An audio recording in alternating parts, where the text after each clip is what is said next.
Day 9, the final day of our mission of solidarity and support.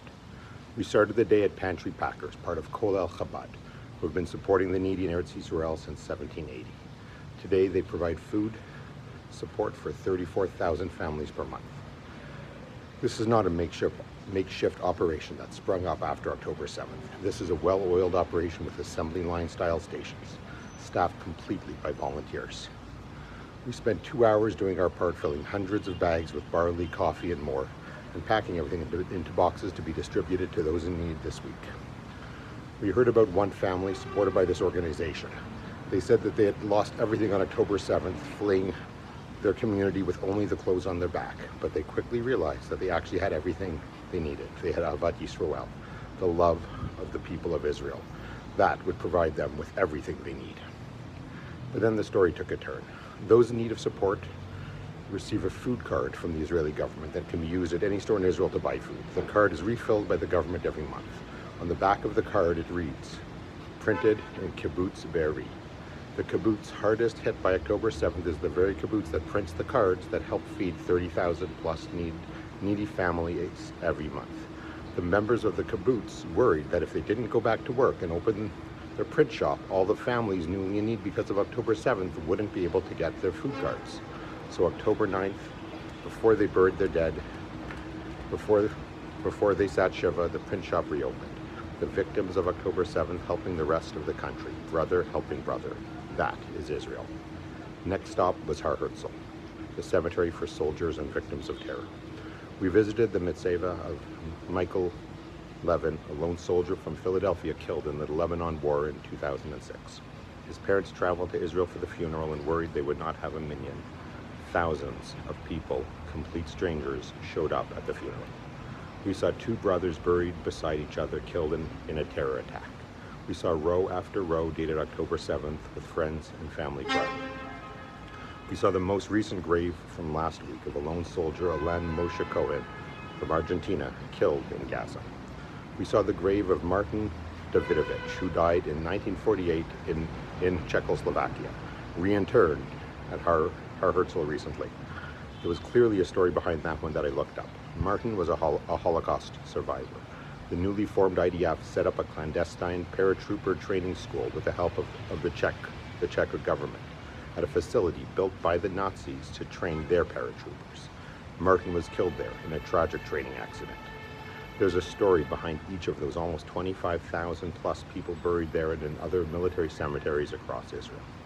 We visited the mitzvah of Amir Shapira, who I talked about a few days ago, who protected those 30 people at the roadside shelter on October 7th by intercepting 8 grenades thrown in by the terrorists before the 9th one exploded, killing him and the others, and leading to the hostage-taking of Hirsch Goldberg Poland. On his grave, a visitor placed a rock.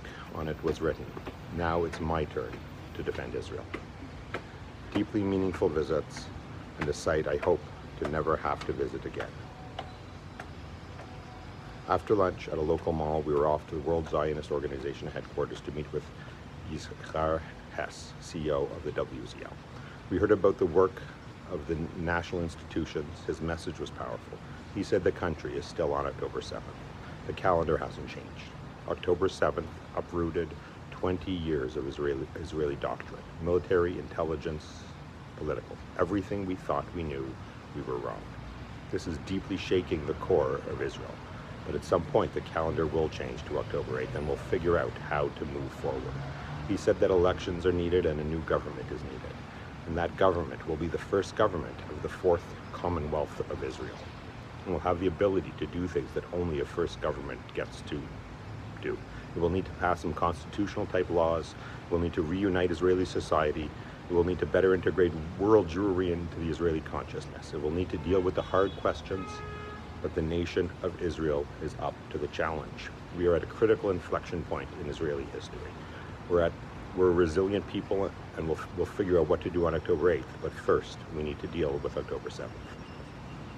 We ended the trip with a group dinner at the Jerusalem Botanical Gardens, another site I've never visited and one I'll definitely be coming back to. Before I close, let's do today's Counting from Darkness to Light initiative. Today is the 229th day, which is 7 months and 2 weeks the darkness. May it be God's will that our loved ones be protected and rescued from those seeking to harm them, and may they return quickly to their homes and families in peace and health. Amen. This was a truly awe-inspiring 9-day mission. From the deepest lows to the greatest highs, seeing absolute horror and tragedy to the resiliency of the Israeli spirit, visiting sites deeply rooted in history to hearing about the efforts underway to build our future. As we wrap up this amazing mission of solidarity and support, I am thankful to Hashem for enabling me to be here these last 9 days. I still have 4 more days here with Jonah, and I'm already planning in my mind our next visit. I urge every one of you to find a way to get here. You truly can't understand what has happened, what is happening, and what will happen unless you're here. Israel is the home for every Jew. Come home, even if just for a short visit.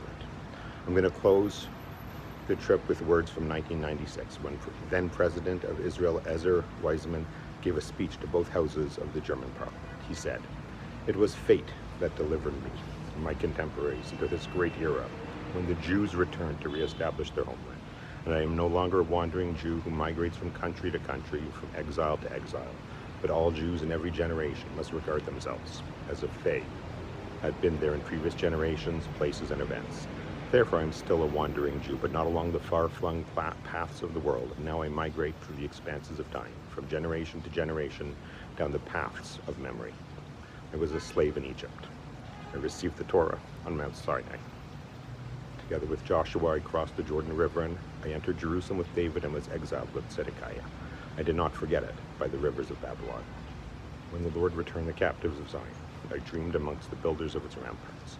I fought the Romans and was banished from Spain. I was bound at the stake in Mainz. I studied Torah in Yemen and lost my family in Kishinev. I was incinerated in Treblinka, rebelled in Warsaw, and emigrated to the land of Israel, the country from where I've been exiled, from where I've been born, from which I come and to which I return. I am a wandering Jew who follows in the footsteps of my forebears, and just as I escort them there and now and then, so do my forebears accompany me and stand with me here today. I am a wandering Jew with a cloak of memory around my shoulder and the staff of hope in my hand. I stand at the great crossroads in time. I know whence I come, and with hope and apprehension, I attempt to find out where I am heading. We are all a people of memory and prayer. We are people of words and hope. We have neither established empires nor built castles or palaces. We have placed words on top of each other. We have fashioned ideas. We have built memorials. We have dreamed towers of yearning, of Jerusalem rebuilt, of Jerusalem united, of a peace that will swiftly and speedily establish us in our days. Amen. With love from Israel, Am Yisrael El Chai.